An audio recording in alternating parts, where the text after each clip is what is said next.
Hello dear students, और कैसी चल रही है पढ़ाई।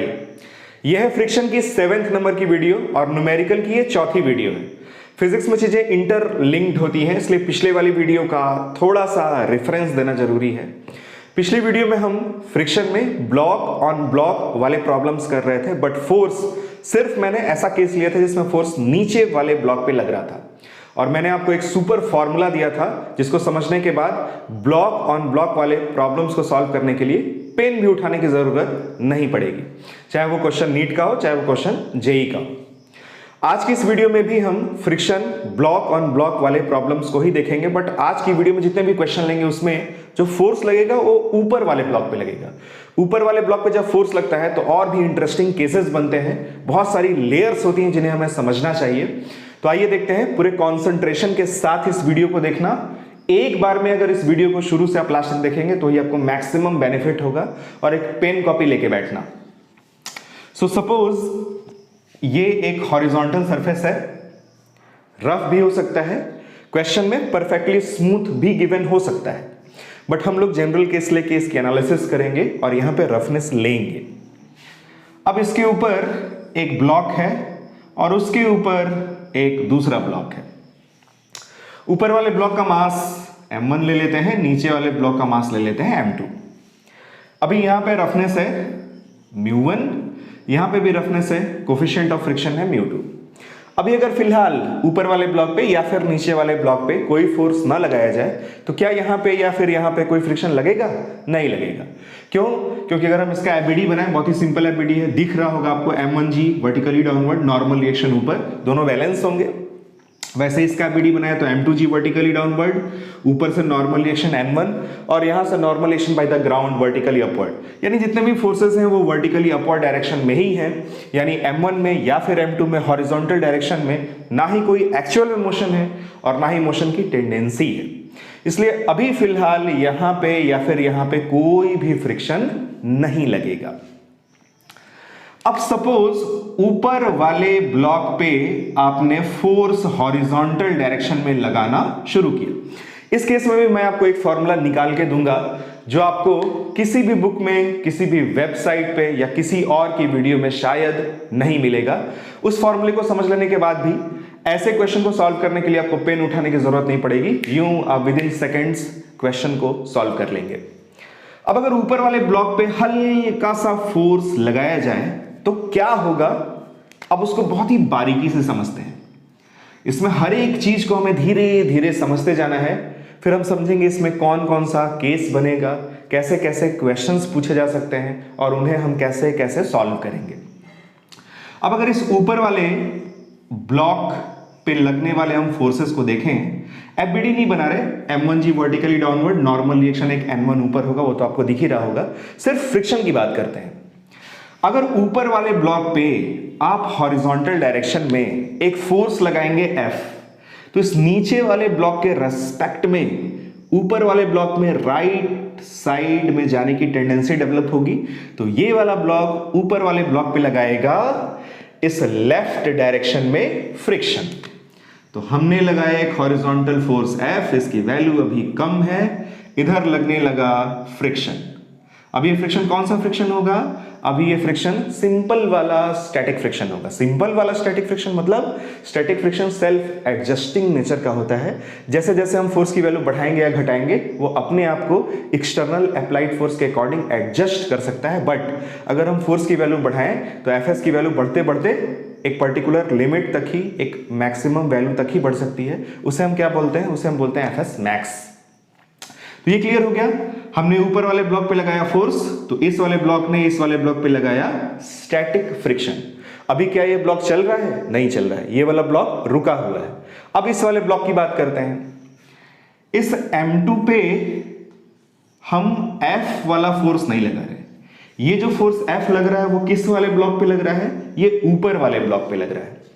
तो अगर फोर्स लगाया हमने ऊपर वाले ब्लॉक पे, तो नीचे वाले ब्लॉक ने ऊपर वाले ब्लॉक पे इधर फ्रिक्शन लगाया, तो उसका जो रिएक्शन होगा वो होगा m1 द्वारा इस m2 वाले ब्लॉक पे, और फ्रिक्शन की डायरेक्शन होगी राइट साइड। तो आप ऐसे भी समझ सकते हैं जैसे कि इस वाले ब्लॉक पे एक Fs का फोर्स लगाकर इसको ऐसे खींचने की कोशिश की जा रही है, ऐसा माना जा सकता है। मान लेते हैं कि इस M2 वाले ब्लॉक पे क्या हो रहा है, एक Fs का फोर्स लगाकर इसको हम खींचने की कोशिश कर रहे हैं। तो M2 पे जब ऐसे Fs लगेगा तो इसमें भी मोशन की टेंडेंसी डेवलप होगी। तो क्या होगा, यहां भी रफनेस है, तो अगर ग्राउंड सरफेस के रेस्पेक्ट में ये वाला ब्लॉक इस फोर्स की वजह से राइटवर्ड डायरेक्शन में जाने की टेंडेंसी रखता है, तो ग्राउंड सरफेस भी इस पे एक फ्रिक्शन लगाना शुरू कर देगा। ये फ्रिक्शन भी अभी स्टैटिक फ्रिक्शन ही होगा, बट सिंस ये अलग सरफेस पे लग रहा है, ये अलग सरफेस पे लग रहा है, इसलिए इसको Fs डैश लिख देते हैं। क्लियर हो गया यहां तक की कहानी। अब इसमें बहुत ही ध्यान से समझना, हो सकता है ये वाला रफनेस ज्यादा हो या हो सकता है ये वाला रफनेस ज्यादा हो। Suppose if mu2 is greater than mu1। Suppose क्या मान लेते हैं, यहां नीचे जो रफनेस है वो ऊपर वाले रफनेस की अपेक्षा क्या है, ज्यादा है। अगर मैं आपसे पूछूं कि यहां पे नॉर्मल रिएक्शन ज्यादा होगा या यहां पे नॉर्मल रिएक्शन ज्यादा होगा, तो नॉर्मल रिएक्शन कहां ज्यादा होगा उसको आप यहां पे देख सकते हैं। अगर हम M1 का एबीडी बनाए तो M1G वर्टिकली डाउनवर्ड और नॉर्मल रिएक्शन N1 ऊपर। N1 की जो वैल्यू है वो होगी M1G के इक्वल। बट अगर नीचे वाले ब्लॉक पे हम लगने वाले नॉर्मल रिएक्शन को देखें तो M2G वर्टिकली डाउनवर्ड, एक नॉर्मल रिएक्शन N1, यहां M2 की खोपड़ी पे M1 रखा है तो उसका जो वेट होगा या उसका जो नॉर्मल रिएक्शन है वो लगेगा, N1 की वैल्यू M1G के इक्वल है। और एक नॉर्मल रिएक्शन यहां से लगेगा N2 या normal reaction by the ground. तो अगर हम यहाँ पे इक्विलिब्रियम देखें वर्टिकल डायरेक्शन में, तो ऊपर की ओर लगने वाला फोर्स है N2 और नीचे की ओर लगने वाला फोर्स है N1 प्लस M2G, और N1 की वैल्यू है M1G प्लस M2G। क्या दिख रहा है, कहां पर नॉर्मल रिएक्शन ज्यादा है, इस वाले सरफेस पे नॉर्मल रिएक्शन ज्यादा है या ऊपर वाले सरफेस पे नॉर्मल रिएक्शन ज्यादा है? नीचे वाले सरफेस पे नॉर्मल रिएक्शन ज्यादा है। और हमने पढ़ा है कि Fs मैक्स सीधे प्रोपोर्शनल टू होता है नॉर्मल रिएक्शन के, यानी अगर यहां नॉर्मल रिएक्शन ज्यादा होगा, एक तो M2 का लोड इस सरफेस पे पड़ ही रहा है, ऊपर से M1 भी इसके ऊपर रखा है, तो इन दोनों का लोड अल्टीमेटली पड़ कहां रहा है, ग्राउंड सरफेस पे। तो यहां नॉर्मल रिएक्शन भी ज्यादा है पहली बात तो, और अगर रफनेस भी ज्यादा हो जाए तो यहां पे बहुत जबरदस्त Fs मैक्स लग सकता है ना। अब बहुत ही ध्यान से समझना, अगर यहां पे रफनेस की वैल्यू ज्यादा है तो देखो होगा क्या। आपको नहीं लगता अगर नीचे रफनेस ज्यादा हो और हम एक ब्लॉक को रखें, उसके ऊपर दूसरा ब्लॉक रखें और ऊपर वाले ब्लॉक पे एक हॉरिजॉन्टल फोर्स F लगाकर उसको खींचने की कोशिश करें, और इस F की वैल्यू को अब हम अगर ग्रेजुअली धीरे धीरे बढ़ाते जाएं, तो हो सकता है ऊपर वाला ब्लॉक स्लाइडिंग शुरू कर दे और नीचे वाला ब्लॉक चले ही ना। तो सबसे पहले मैंने आपको क्या बताया था केस नंबर 1 में कि अगर ये फोर्स नहीं लगेगा तो ना यहां फ्रिक्शन लगेगा ना यहां फ्रिक्शन लगेगा। फिर हमने क्या किया कि यहां पे हल्का सा फोर्स लगाया, फिर आपको बताया कि यहां एक फ्रिक्शन लगेगा, यहां एक फ्रिक्शन लगेगा। इस फ्रिक्शन के बिहेवियर को आप ऐसे समझ सकते हैं जैसे M2 पे हम एक Fs लगाकर इसको खींचने की कोशिश कर रहे हैं, तो यहां से क्या लगेगा, यहां से लगेगा Fs डैश। फिर मैं आपको ये एक बहुत ही इंपॉर्टेंट चीज बताने की कोशिश कर रहा हूं कि अगर नीचे वाले सरफेस पर रफनेस ऊपर वाले सरफेस की रफनेस की अपेक्षा ज्यादा हो, तो एक तो हम यहां देख रहे हैं कि नॉर्मल रिएक्शन पहले ही ज्यादा है और रफनेस भी ज्यादा है, तो ऐसा हो सकता है कि ऊपर वाले ब्लॉक को अगर हम खींचें तो नीचे वाले ब्लॉक पे ऊपर वाला ब्लॉक ऐसा स्लाइड करना शुरू कर दे, और अगर ये वाला ब्लॉक इस वाले ब्लॉक के सरफेस पे स्लाइड करना शुरू कर देगा तो ध्यान रखना ये वाला ब्लॉक कभी जिंदगी में नहीं चलेगा। इस तरह के क्वेश्चन में हमसे ऐसा क्वेश्चन पूछा जाता है ब्लॉक ऑन ब्लॉक में कि इस फोर्स की आप वैल्यू बताओ जिसके लिए ये दोनों ब्लॉक साथ में चलेंगे। मैं यहां क्या बता रहा हूं कि अगर यहां पे रफनेस यहां के रफनेस से ज्यादा होगा तो ऐसा होगा कि ये वाला ब्लॉक इस पे स्लाइड करना शुरू कर देगा। फिर मैं ये कह रहा हूं कि अगर ये वाला ब्लॉक इस वाले ब्लॉक के सरफेस पे स्लाइड करना शुरू कर दिया तो फिर ये वाला ब्लॉक कभी जिंदगी में नहीं चलेगा, चाहे आप जितनी मर्जी इस फोर्स को बढ़ाते रहो। जैसे आप इस समय जहां भी बैठे होंगे अपने बेड पे, टेबल पे, तो टेबल पे क्या करो, आप एक अपना रजिस्टर रख लो। तो एक ग्राउंड सरफेस पे टेबल हो गया एक ब्लॉक, उसके ऊपर आपने एक और ब्लॉक रखा अपना रजिस्टर या बुक। उस रजिस्टर को पकड़ के ऐसे हॉरिजॉन्टल फोर्स से खींचो, हल्का फोर्स लगाओगे नहीं चलेगा, फोर्स की वैल्यू बढ़ाओगे अभी भी नहीं चला, फिर फोर्स की वैल्यू बढ़ाते अगर जाओ तो रजिस्टर जो है वो आपका टेबल पे स्लाइड करना शुरू कर देगा। बट आप देखो टेबल क्या चलेगा साथ में, नहीं चलेगा। क्यों? क्योंकि नीचे रफनेस ज्यादा है। एक तो मास ज्यादा, नॉर्मल रिएक्शन ज्यादा, रफनेस भी ज्यादा। तो यही होगा, ऊपर वाला ब्लॉक नीचे वाले ब्लॉक के सरफेस पे स्लाइड करना शुरू कर देगा, फिर नीचे वाला जो ब्लॉक है उसके साथ में नहीं चलेगा। साथ में नहीं चलेगा तो फिर हमसे क्वेश्चन भी नहीं पूछा जाएगा कि साथ में चलने वाला आप मैक्सिमम एक्सेलरेशन बताओ या मैक्सिमम फोर्स की वैल्यू बताओ, ऐसा क्वेश्चन बनेगा ही नहीं। इसलिए आप देखोगे किसी भी बुक में, किसी भी क्वेश्चन में अगर ऐसा क्वेश्चन होगा तो यहां पे रफनेस ज्यादा होगी और यहां पे रफनेस कम होगी। देख लेना किसी की भी वीडियो में अगर ऐसा क्वेश्चन वो बताएंगे तो यहां पे रफनेस कम लेंगे और यहां पे रफनेस ज्यादा लेंगे। उसका रीजन समझ में आ रहा है क्या होगा? और थोड़ा डीपली अगर एनालाइज करें, इस फोर्स की वैल्यू अगर हम बढ़ाएं, अच्छा अभी हमने क्या डिस्कस किया कि अगर यहां पे फ्रिक्शन ज्यादा है, यहां पे फ्रिक्शन कम है और यहां हम लोगों ने निकाला कि यार नॉर्मल रिएक्शन भी इस वाले सरफेस पे ऊपर वाले सरफेस की अपेक्षा ज्यादा है, तो यहां जो Fs मैक्स लग सकता है वो ऊपर वाले Fs मैक्स से ज्यादा होगा। तो सपोज यहां जो Fs मैक्स लग सकता है, अगर उसको हम Fs मैक्स डैश लिखें, सपोज वो 100 न्यूटन है, सपोज कितना है 100 न्यूटन, और ऊपर वाले सरफेस पे सिंस रफनेस कम है, नॉर्मल रिएक्शन भी कम है, मान लेते हैं ऊपर वाले सरफेस पे जो Fs मैक्स लग सकता है वो सपोज 60 न्यूटन है। अब बहुत ही ध्यान से समझना, फोर्स आपने हल्का सा लगाया, पीछे लगा Fs, इधर भी लगा Fs, इसमें भी राइट साइड जाने की टेंडेंसी डेवलप हुई, इधर लगने लगा Fs डैश। हम इस फ्रिक्शन की वैल्यू को धीरे धीरे, इस F की वैल्यू को धीरे धीरे बढ़ा रहे हैं, तो इधर Fs भी क्या हो रहा है, बढ़ रहा है। इस फोर्स की वैल्यू को बढ़ाते बढ़ाते इतना बढ़ा दो कि पीछे Fs बढ़ते बढ़ते कहां तक पहुंच जाए, ये पहुंच जाए Fs मैक्स तक। ये अगर Fs मैक्स तक पहुंचेगा तो ये भी Fs मैक्स लगेगा, दोनों सेम फोर्स है, एक्शन रिएक्शन। अगर ये Fs मैक्स तक पहुंच गया है, यानी कितना न्यूटन तक पहुंच गया है, 60 न्यूटन तक, तो क्या ये Fs मैक्स डैश तक पहुंच जाएगा? नहीं, Fs मैक्स डैश की वैल्यू 100 न्यूटन तक बढ़ सकती है। तो अगर यहां से 60 न्यूटन का फोर्स लग रहा है तो यहां भी सिंपल वाला ही स्टैटिक फ्रिक्शन लगेगा, यानी कि Fs डैश ही लगेगा और उसकी वैल्यू इस वाले वैल्यू के इक्वल होगी, यानी ये वाला ब्लॉक तो चलेगा ही नहीं। अब अगर फोर्स की वैल्यू आप और बढ़ाओगे तो Fs मैक्स तो ऑलरेडी लग चुका है, अब क्या होगा, फोर्स की वैल्यू अगर इंक्रीज करोगे तो ये वाला ब्लॉक इस वाले ब्लॉक पे स्लाइड करने लगेगा और यहां क्या लगेगा, F के काइनेटिक फ्रिक्शन। यहां काइनेटिक फ्रिक्शन लगेगा तो यहां भी काइनेटिक फ्रिक्शन लगेगा और काइनेटिक फ्रिक्शन की वैल्यू Fs मैक्स से कम होती है। तो जब Fs मैक्स लगाने पे ये वाला ब्लॉक नहीं हिला, नहीं वाला चला, तो Fk लगने पर तो ये वाला चलेगा ही, चलने का सवाल ही पैदा नहीं होता, क्योंकि Fk की वैल्यू Fs मैक्स से कम होती है। तो ये वाला केस आपको अच्छे से क्लियर हो गया कि अगर यहाँ पे रफनेस ज्यादा हुई तो हम चाहे जितना मर्जी फोर्स लगा लें, ये वाला ब्लॉक इस वाले ब्लॉक पे स्लाइड करना शुरू कर देगा, बट ये वाला ब्लॉक नहीं चलेगा। यानी जब भी क्वेश्चन बनेगा हमेशा आप देखना यहां पे रफनेस ज्यादा होगी और यहां पे रफनेस कम होगी, यानी μ1 की वैल्यू μ2 से ज्यादा होगी। अब इस वाले केस को पकड़ते हैं कि इस वाले केस में क्या होगा, कौन पहले मोशन करेगा, फिर हम फोर्स की वैल्यू और बढ़ाते जाएंगे तो क्या होगा, कब तक दोनों ब्लॉक साथ में चलेंगे, मैक्सिमम फोर्स की वैल्यू और मैक्सिमम एक्सेलरेशन की वैल्यू कितनी होगी। अब इसमें कोई डाउट नहीं है, बहुत अच्छे से क्लियर हो रहा है। किसी को समझाना भी होगा तो आप समझा लोगे, ऐसे वाले केस को डिस्कस कर लोगे, वेरी गुड। अब मान लेते हैं यहां पर रफनेस कम है, यानी यहां पे जो Fs मैक्स डैश की वैल्यू लग सकती है वो कम होगी और यहां पे जो Fs मैक्स की वैल्यू लगेगी वो ज्यादा होगी। अब आपने फोर्स लगाया तो इधर से Fs लगना शुरू हुआ था, फोर्स बढ़ाते बढ़ाते आपने क्या किया, फोर्स बढ़ाया तो इधर Fs भी क्या हुआ, बढ़ने लगा, इधर Fs बढ़ा तो इधर भी Fs क्या हुआ, बढ़ने लगा, इधर Fs बढ़ा तो इधर Fs डैश भी क्या हुआ, बढ़ने लगा। फोर्स बढ़ाया और बढ़ाया, इधर Fs बढ़ा और बढ़ाया, इधर Fs बढ़ा और बढ़ा, यानी इस M2 वाले ब्लॉक को जो फोर्स ऐसे खींच रहा है वो लगातार इंक्रीज हो रहा है। तो अगर ये Fs लगातार बढ़ेगा तो इधर Fs डैश भी लगातार बढ़ेगा और Fs डैश बढ़ते बढ़ते सपोज पहुंच गया कहां तक, ये पहुंच गया Fs मैक्स डैश तक।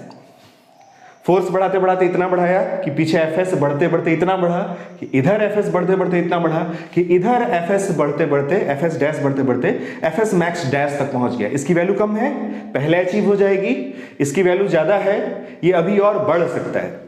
अब सोचो जरा, ये अगर एफएस मैक्स डैश तक पहुंच गया है, यानी ये ग्राउंड सरफेस इस पे जितना मैक्सिमम स्टैटिक फ्रिक्शन दे सकता था वो दे रहा है। अब अगर फोर्स की वैल्यू हल्की सी भी बढ़ी तो ये वैल्यू भी बढ़ेगी, ये वैल्यू भी बढ़ेगी, फिर अब ये और नहीं बढ़ सकता। अब ये नीचे वाला ब्लॉक इस ग्राउंड सरफेस पे स्लाइड करना शुरू कर देगा। अब जैसे ही आप ये फोर्स बढ़ाएंगे, ये बढ़ेगा, ये बढ़ेगा, अब ये क्या होगा, ये M2 वाला ब्लॉक ग्राउंड सरफेस के रेस्पेक्ट में स्लाइड करना शुरू कर देगा। तो अगर M2 स्लाइड करेगा तो M1 उसके ऊपर रखा है वो भी स्लाइड करेगा, यानी अब ये मोशन स्टेट में आ चुका है। अब ये एक्सेलरेट हो रहा है, ये मोशन स्टेट में है, ये भी मोशन स्टेट में है, बट इसके रेस्पेक्ट में ये मोशन में नहीं है, क्योंकि अभी भी इन दोनों के बीच में क्या लग रहा है, एफएस लग रहा है, वो अभी बढ़ सकता है। तो अगर इन दोनों के बीच में रिलेटिव स्लाइडिंग नहीं हो रही है तो इन दोनों के बीच लगने वाला फ्रिक्शन अभी भी स्टैटिक फ्रिक्शन होगा, बट यहां पे कौन सा फ्रिक्शन लगना शुरू हो जाएगा, यहां पे अब लगना शुरू हो जाएगा काइनेटिक फ्रिक्शन। तो फोर्स की वैल्यू थोड़ी और बढ़ी, ये भी और बढ़ा, ये भी और बढ़ा, और अब यहां पे क्या लगना शुरू हो गया, अब यहां पे लगना शुरू हो गया एफ के काइनेटिक फ्रिक्शन। इसमें कोई डाउट नहीं है। दोनों ब्लॉक कैसे चल रहे हैं, साथ में चल रहे हैं। नीचे वाले ब्लॉक में स्लाइडिंग शुरू हो गई है, ये वाला ब्लॉक इसके ऊपर रखा है, वो भी साथ साथ चलेगा। अब इसमें पूछा क्या जाएगा आपसे, अगर इस फोर्स की वैल्यू में और बढ़ाते हैं, इस फोर्स की वैल्यू और बढ़ाएंगे तो पीछे एफएस भी क्या होगा, और बढ़ेगा, यहां भी एफएस और बढ़ेगा, यानी इस M2 वाले ब्लॉक को जो फोर्स खींच रहा है वो और बढ़ेगा। तो क्या एफके भी बढ़ेगा, नहीं, एफके नहीं बढ़ता। एफके की वैल्यू कांस्टेंट होती है, एफके की वैल्यू फिक्स होती है, यानी ये सिर्फ और तेजी से एक्सेलरेट होगा, इसकी वेलोसिटी बढ़ेगी और तेजी से स्लाइड करेगा, पीछे एफके ही लगता रहेगा, यानी इसकी कहानी खत्म। अब इसमें और कुछ एनालिसिस करने के लिए नहीं बचा। अभी भी ये दोनों ब्लॉक साथ में चल रहे हैं और इनकी स्पीड बढ़ती जा रही है, इनका एक्सेलरेशन बढ़ता जा रहा है। अब इस फोर्स को बढ़ाते बढ़ाते बढ़ाते इतना बढ़ा दो कि पीछे एफएस बढ़ते बढ़ते कहां तक पहुंच जाए, एफएस मैक्स तक पहुंच जाए। ये अगर एफएस मैक्स होगा तो यहां भी नो डाउट ये भी एफएस मैक्स ही होगा।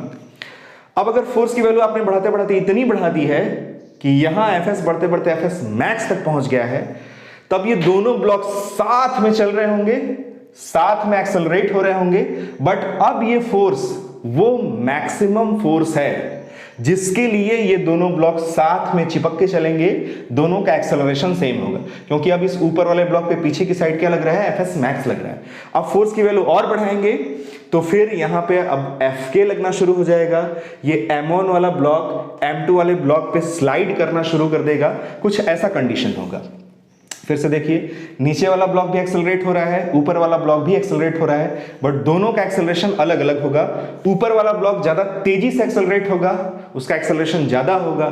नीचे वाला ब्लॉक अपेक्षाकृत कम एक्सेलरेशन से एक्सेलरेट होगा। ग्राउंड के फॉर्म में, यानी यहां से हम देखेंगे तो ये वाला ब्लॉक भी आगे जाता हुआ आगे एक्सेलरेट होता हुआ दिखेगा, ये वाला ब्लॉक भी आगे जाता हुआ आगे एक्सेलरेट होता हुआ दिखेगा, बट दोनों के एक्सेलरेशन अलग अलग होंगे। ऊपर वाले का एक्सेलरेशन नीचे वाले की अपेक्षा ज्यादा होगा। समझ आ रहा है? तो फोर्स की अगर हमसे मैक्सिमम वैल्यू पूछी जाए, जहां तक कि जिस फोर्स के लिए ये दोनों ब्लॉक साथ में चल सकें, दोनों चिपक के चले, दोनों का एक्सेलरेशन सेम हो, तो इस मैक्स वैल्यू के करस्पॉन्डिंग यहां क्या लगेगा, एफएस मैक्स लगेगा। अब इनका जो भी एक्सेलरेशन होगा वो मैक्सिमम एक्सेलरेशन होगा जिसके लिए दोनों साथ में चिपक के चलेंगे, साथ में चलेंगे। तो ये केस क्लियर हुआ।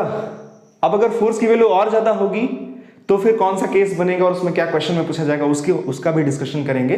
बट पहले इसमें हमें इस एफ मैक्स की और इस ए मैक्स की वैल्यू को कैलकुलेट करना है। बहुत अच्छे से क्लियर हो रहा है इसमें क्या क्या हो रहा है, एक एक चीज मैं आपको समझा रहा हूं इसमें कि कहां पे क्या होगा, कौन कौन से केस बन सकते हैं। जैसे सपोज एक चिकना सतह हो, उस पर आपने एक हल्का सा ऑब्जेक्ट रखा, उसके ऊपर एक भारी भरकम ऑब्जेक्ट रख दिया। उस ऊपर वाले ऑब्जेक्ट को अगर आप पकड़कर खींचेंगे तो आप देखेंगे नीचे वाला भी स्लाइड करना शुरू करता है। नीचे वाला स्लाइड करेगा तो ही ऐसा क्वेश्चन बनेगा, यानी फोर्स की आपसे मैक्सिमम वैल्यू या फिर एक्सेलरेशन की मैक्सिमम वैल्यू पूछी जाएगी जिसके लिए दोनों ब्लॉक साथ में चलेंगे।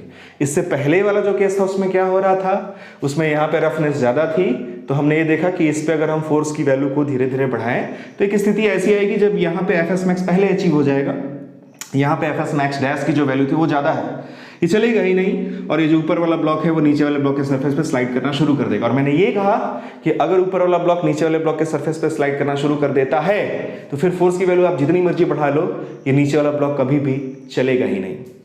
तो अब इस केस में हमें एफ मैक्स और ए मैक्स की वैल्यू को कैलकुलेट करना है। कैलकुलेट करने के लिए क्या करें, पहले इसको देखते हैं। इसका एबीडी वही बना दें, m2g लगेगा वर्टिकली डाउनवर्ड, एक नॉर्मल रिएक्शन लगेगा यहां से, उसकी वैल्यू होगी m1g के इक्वल, एक नॉर्मल रिएक्शन यहां से लगेगा, ये होगा n2 या फिर normal reaction by the ground. इस n2 की वैल्यू को हम लोगों ने कैलकुलेट भी किया था, ये आया था m1g प्लस m2g के इक्वल, इसमें कोई डाउट नहीं है। अब अगर यहां पे हम इस दूसरे वाले ब्लॉक के लिए ये फॉर्मूला यूज करें, कौन सा formula, F net is equals to mass times acceleration.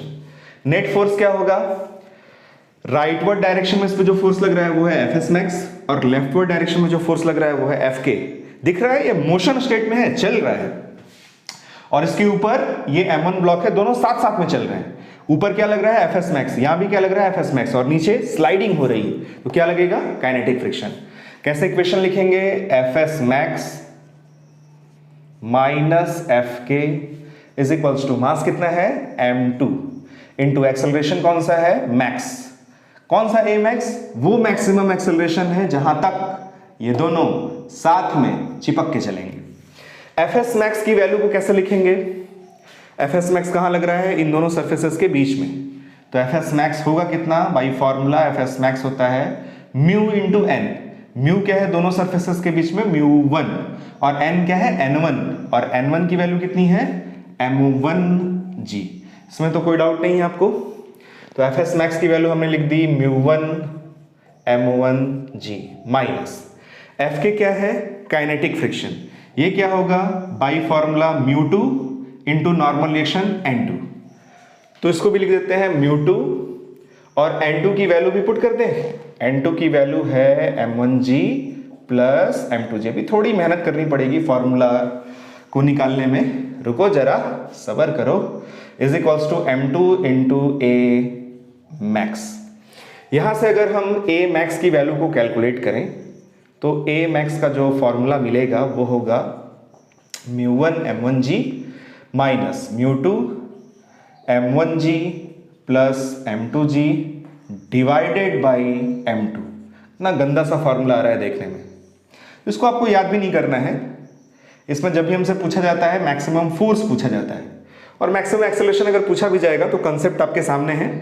इस फॉर्मूले को भी चाहे तो आप याद कर सकते हैं, बट मैं आपको ये कहूंगा कि आप इसको याद ना करें, याद करने से कोई फायदा नहीं है। हाँ, इसमें आप एक ये स्पेशल केस देख सकते हैं। इसमें अगर हम एक स्पेशल केस लें, क्या लें, स्पेशल केस में इफ μ2 इज इक्वल्स टू क्या कर दिया जाए, 0, यानी यहां पे रफनेस क्या हो, 0, ये सरफेस कैसा हो, परफेक्टली स्मूथ।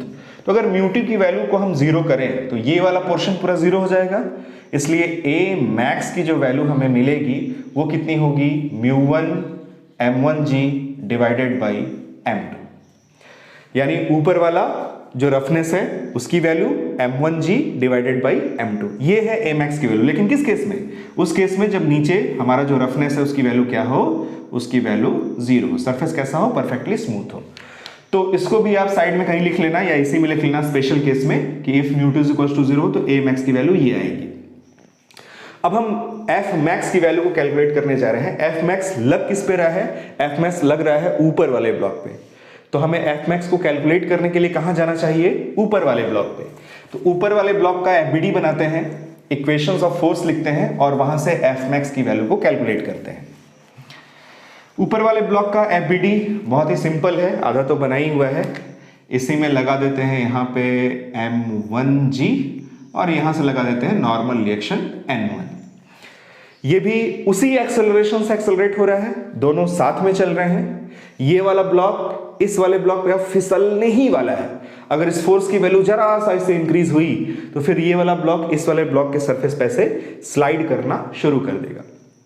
इसके लिए क्या इक्वेशन लिखेंगे, अगर हम ये यूज करें F net is equals to mass times acceleration, F net की वैल्यू क्या होगी, F max minus F S max is equals to mass कौन सा है ऊपर वाले ब्लॉक का कितना है m1 इंटू एक्सेलरेशन कौन सा a max जो हम लोगों ने ऑलरेडी कैलकुलेट कर रखा है।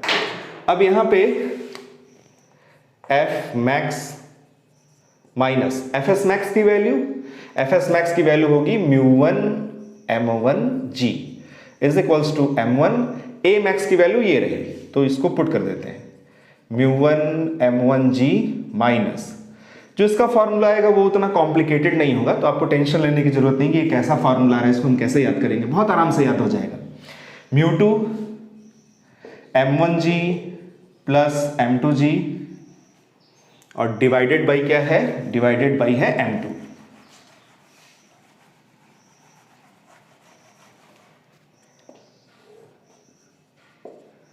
कैसे सॉल्व करें इसको भेज देते हैं उस साइड में, और इस वाले टर्म में से न्यूमरेटर्स में से आप देख सकते हैं g कॉमन है, तो F max की वैल्यू कैलकुलेट करने के लिए ये गया उस साइड में μ1 m1g प्लस m1, इस न्यूमरेटर में से हमने g ले लिया कॉमन, तो क्या बचा μ1 m1 minus μ2 in the bracket m1 plus m2 divided by m2। इसमें कोई डाउट नहीं है। अब आप देख सकते हैं इन दोनों टर्म्स में से क्या कॉमन है, दिख रहा है कुछ कॉमन, m1g कॉमन है, क्या बचेगा μ1 plus μ1 m1 minus μ2 m1 plus m2 divided by m2। बस आने वाला ये फॉर्मूला, थोड़ी सी मेहनत और। F max is equals to m1g, LCM लेंगे μ1 m2 प्लस μ1 m1, इसके बाद minus μ2 in the bracket m1 plus m2 divided by m2। इसमें कोई डाउट नहीं है, नोट करते जाना, नोट करते जाना भाई, नोट करते जाना, ये फॉर्मूले आपको नहीं मिलेंगे कहीं भी। अब इसमें क्या किया जाए, इसमें कुछ और कॉमन मिल रहा है, यहां से मिल रहा है हमें μ1 कॉमन, तो μ1 कॉमन ले लेते हैं, कॉमन मिल जाए तो ले लेना चाहिए। m1g यहां से हमने ले लिया μ1 कॉमन, इन द ब्रैकेट हुआ m1 प्लस m2 माइनस μ2 यहां भी m1 प्लस m2 और डिवाइडेड बाई है m2। बस आ गया formula, Fs max is equals to, इन दोनों में से अगर m1 प्लस m2 कॉमन ले लें तो दूसरे ब्रैकेट में क्या बचेगा μ1 माइनस μ2, तो मैं फॉर्मूला लिखने जा रहा हूं m1 डिवाइडेड बाई m2, ये m1 डिवाइडेड बाई ये m2, यहां हमें मिलेगा μ1 माइनस μ2, फिर यहां हमें मिलेगा m1 प्लस m2 और हमें मिलेगा g। इसको आप पहले भी लिख सकते हो, उसको बाद में भी लिख सकते हो, उससे कोई फर्क नहीं पड़ता। ये है हमारा F max का फॉर्मूला। डिफिकल्ट है याद करना, डिफिकल्ट नहीं है, क्यों, क्योंकि पिछले वाले में मैंने जो फॉर्मूला बताया था कुछ वैसा ही फॉर्मूला आ रहा है, जो छोटा सा चेंज है बस वही हमें ध्यान रखना है। पिछले वाले केस का फॉर्मूला याद है, पिछले वाले केस में इन प्रीवियस केस जो F max हमने निकाला था वो कितना आया था μ1 प्लस μ2 यानी sum of roughnesses, m1 plus m2 sum of masses into g। तो ये part as it is same है, यहाँ पे μ1 प्लस μ2 की जगह μ1 माइनस μ2 होगा, और आप देख सकते हैं μ1 माइनस μ2 हो रहा है, यानी ऊपर वाला रफनेस ज्यादा होगा, नीचे वाला रफनेस कम होगा, तभी तो इसकी वैल्यू पॉजिटिव हमें मिलेगी। बस यहाँ पे क्या करना है, m1 बाई m2 करना है। तो जैसा फिगर बना हुआ है m1 ऊपर है m2 नीचे है, बस फोटो खींच के यहाँ पे चिपका देना है, m1 ऊपर m2 नीचे, याद हो जाएगा। बहुत ही सिंपल है, अगर आपको ये याद है तो ये भी आपको इजीली याद हो जाएगा। ये है F max की वैल्यू। अब इस पे एक दो क्वेश्चन करते हैं कि अगर ऐसा क्वेश्चन दे दिया जाए और आपसे पूछा जाए कि सीधे सीधे आप मैक्सिमम फोर्स की वैल्यू बताओ जिसके लिए कि दोनों ब्लॉक क्या हो, साथ में चले, साथ में एक्सेलरेट हो, तो कैसे करेंगे। सपोज ऐसा क्वेश्चन आपके सामने आ गया, एक है 20 kg का ब्लॉक, उसके ऊपर सपोज रख दिया जाए 10 kg, रख दें 10 kg का ब्लॉक, यहां पे रफनेस दे दिया जाए 0.2, यहां पे रफनेस क्या होगा, ज्यादा होगा कम होगा, कम होगा 0.1। अब आपसे कहा जाए कि भाई यहां पे कितना हम मैक्सिमम फोर्स F लगा सकते हैं जिसके लिए कि ये दोनों ब्लॉक साथ में चलेंगे, दोनों का एक्सेलरेशन क्या होगा, सेम होगा, दोनों चिपक कर चलेंगे। तो ऐसे क्वेश्चन को सॉल्व करने के लिए कुछ भी करने की जरूरत नहीं है, जो मैंने फॉर्मूला दिया है वो आपको अप्लाई करना है। तो आराम से लगाते हैं फॉर्मूला। अच्छी प्रैक्टिस होने के बाद बिना पेन कॉपी के भी, बिना पेन उठाए भी आप इसको लगा सकते हैं। सबसे पहले क्या था, m1/m2 दिख रहा है, m1/m2 कितना होगा 1/2। उसके बाद डिफरेंस ऑफ रफनेसेस, इसमें से इसको माइनस करेंगे तो कितना आएगा 0.1। सम ऑफ मासेस 10 kg और 20 kg कितना हुआ 30 kg इंटू जी की वैल्यू भी कितनी होती है 10। इस 10 से ये 0.1 कैंसिल, 30/2 कितना आएगा 15 न्यूटन। ये होगा हमारा आंसर। यानी इस पे ऊपर वाले ब्लॉक पर मैक्सिमम हम 15 न्यूटन तक का फोर्स लगा सकते हैं, जिसके लिए ये दोनों क्या होंगे, साथ में चलेंगे। 10 न्यूटन का फोर्स लगाएंगे तो क्या होगा, साथ में चलेंगे। 12 न्यूटन का फोर्स लगाएंगे तो क्या होगा, तो भी दोनों साथ में चलेंगे। 15 न्यूटन तक का फोर्स लगा देंगे तो क्या होगा, तो भी दोनों साथ में चलेंगे। बट अब ये ऊपर वाला ब्लॉक नीचे वाले ब्लॉक के सरफेस पे फिसलने ही वाला होगा। जैसे ही 15 न्यूटन से फोर्स ज्यादा होगा, ये ऊपर वाला ब्लॉक नीचे वाले ब्लॉक पे स्लाइड करना शुरू कर देगा। वो केस भी डिस्कस करेंगे। तो ऐसा क्वेश्चन आएगा तो आप कर लेंगे बहुत इजीली। चलो एक क्वेश्चन और करो, एक क्वेश्चन और करो भाई। सपोज यहां पे आपको दे दिया जाए 15 kg, यहां पे दे दिया जाए आपको 5 kg, यहां पे रफनेस हो सपोज 0.3, यहां पे रफनेस नहीं है, यहां पे म्यू की वैल्यू कितनी है 0। पूछा जा रहा है find the maximum value of this force so that ये दोनों ब्लॉक क्या हो, साथ में चले। कैसे निकालेंगे, F max is equals to, सबसे पहले मास का रेशियो 5 डिवाइडेड बाई 15 कितना आएगा 1/3। Difference of roughnesses 0.3 into sum of mass 5 + 15 ये आ गया 20, जी की वैल्यू 10 इंटू 0.3 3 होगा, इस 3 से कैंसिल हो जाएगा, कितना आ गया 20 न्यूटन। 20 न्यूटन तक का मैक्सिमम फोर्स लगा सकते हैं, जिसके लिए ये दोनों ब्लॉक साथ में चलेंगे। क्वेश्चन क्लियर हो गया। अब अगर इसमें एक्सेलरेशन पूछ दिया जाए वो तो बहुत ही आसान है। अगर एक्सेलरेशन आपसे पूछ दिया जाए तो एक्सेलरेशन कैसे निकालेंगे, एक्सेलरेशन कैसे निकालेंगे, जब आपने ये पता कर लिया कि इसमें हम मैक्सिमम 15 न्यूटन तक का फोर्स लगा सकते हैं। कितना आया था जी इस वाले केस में 1/3, ये 0.3 इंटू 10 इंटू 20 न्यूटन आया था। यानी 20 न्यूटन का हम मैक्सिमम इसमें फोर्स लगा सकते हैं, जिसके लिए साथ में अगर चलेंगे तो साथ में चल रहे हैं तो इन दोनों को आप क्या करो, एक कंबाइंड सिस्टम मान लो। दोनों साथ में चल रहे हैं, मान लिए दोनों ब्लॉक, दो अलग अलग ब्लॉक नहीं है, एक ही ब्लॉक है। इसका मास कितना होगा, इसका मास हो जाएगा 20 kg। साथ में चल रहे हैं, हमें एक्सेलरेशन की वैल्यू चाहिए, क्या लगाएंगे F is equals to m into a. Force कितना है 20, मास कितना है 20, एक्सेलरेशन यहां से मिलेगा 1 मीटर पर सेकंड स्क्वायर। एक्सेलरेशन निकालना तो और भी आसान है, इसलिए मैंने कहा था कि एक्सेलरेशन का वो वाला फॉर्मूला आपको याद करने की जरूरत नहीं है। पिछले वाले केस में F max का अगर आपको फॉर्मूला याद है तो उससे रिलेट करके ये वाला फॉर्मूला भी आपको याद हो जाएगा। बस इसी का फोटो खींचो, आगे चिपकाओ, बस रफनेस को माइनस करना ऊपर वाले में से नीचे वाले को। ठीक, ऊपर वाले की रफनेस ज्यादा होगी, नीचे वाले की रफनेस कम होगी। समझ गए बच्चे, वेरी गुड। अब इसमें आगे बढ़ते हैं कि अगर फोर्स की वैल्यू इस F max से भी ज्यादा होगी तब क्या होगा। तो तब क्या हो गया, तो क्लियर ही हो गया। क्या होगा, तो ऊपर वाला ब्लॉक नीचे वाले ब्लॉक पे स्लाइड करेगा। ऊपर वाले ब्लॉक का एक्सेलरेशन ज्यादा होगा, नीचे वाले ब्लॉक का एक्सेलरेशन कम होगा। ग्राउंड से देखने में नीचे वाला ब्लॉक भी आगे एक्सेलरेट होता हुआ दिखेगा, ऊपर वाला ब्लॉक भी आगे एक्सेलरेट होता हुआ दिखेगा, बट ऊपर वाला ब्लॉक नीचे वाले ब्लॉक पे स्लाइड करता हुआ भी दिखेगा। जैसे कि एक ट्रेन चल रही हो और ट्रेन के सरफेस पे किसी ब्लॉक को ऐसे हम स्लाइड करके फेंक दें तो हमें दिखेगा ट्रेन भी आगे जा रही है, ऊपर वाला ब्लॉक भी आगे जा रहा है, बट ऊपर वाले ब्लॉक का एक्सेलरेशन ज्यादा है नीचे वाले ब्लॉक से, यानी ऊपर वाला ब्लॉक नीचे वाले ब्लॉक पे स्लाइड कर रहा है। ऐसा केस हो।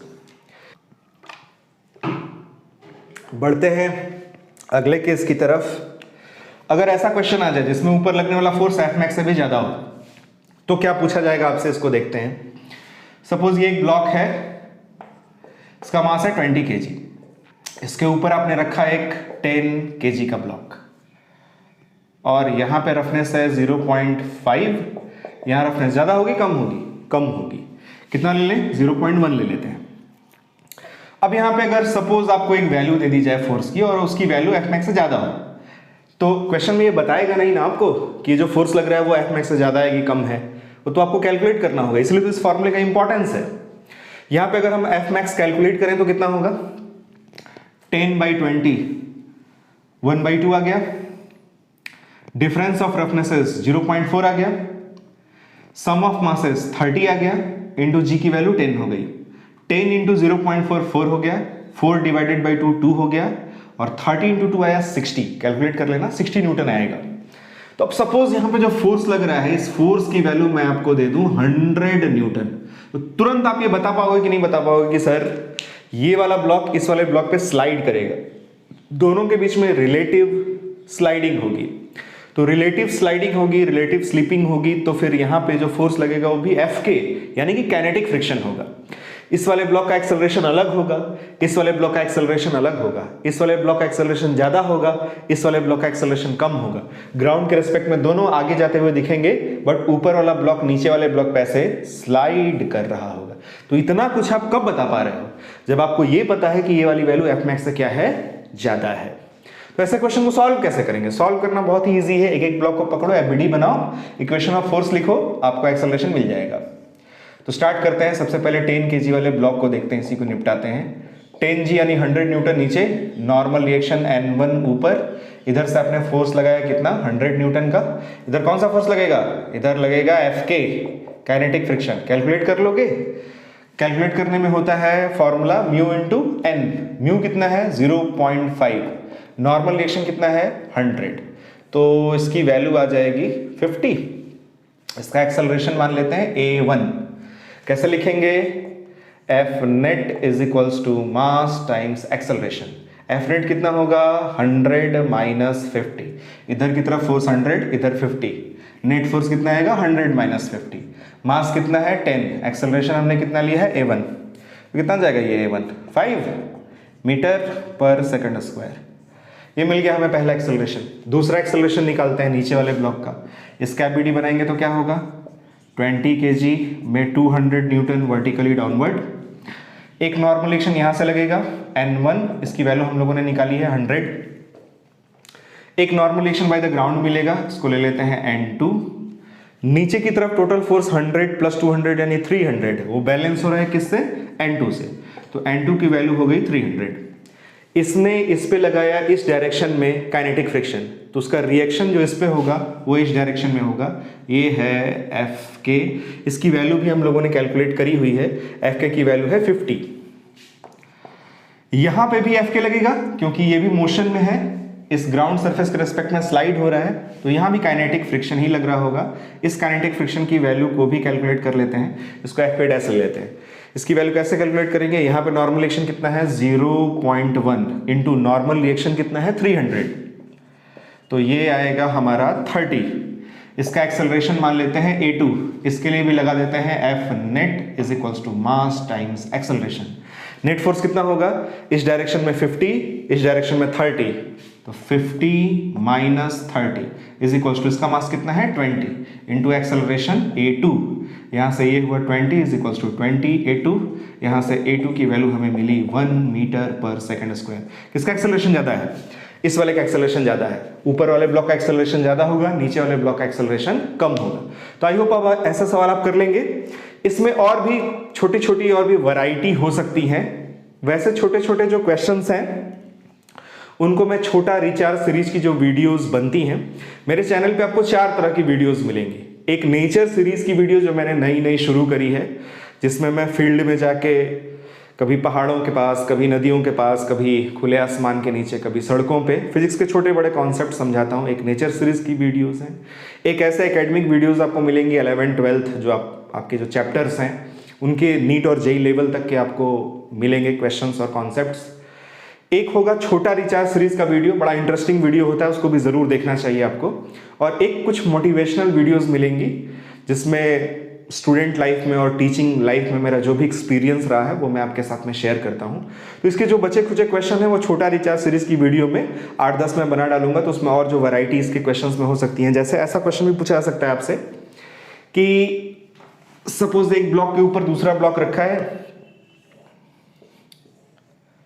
और यहां पे ऐसे स्ट्रिंग बंधी हुई है और इस नीचे वाले ब्लॉक पे ऐसा फोर्स लगाया जा रहा है। पूछा जाएगा इस फोर्स की मैक्सिमम वैल्यू बताओ, कि उस फोर्स को लगाने पे मतलब मिनिमम वैल्यू बताओ जहां तक कि लगा के हम इस वाले ब्लॉक को ऐसा खींच सकें, मतलब उससे कम अगर वैल्यू रह गई तो हम इस नीचे वाले ब्लॉक को खींच नहीं पाएंगे।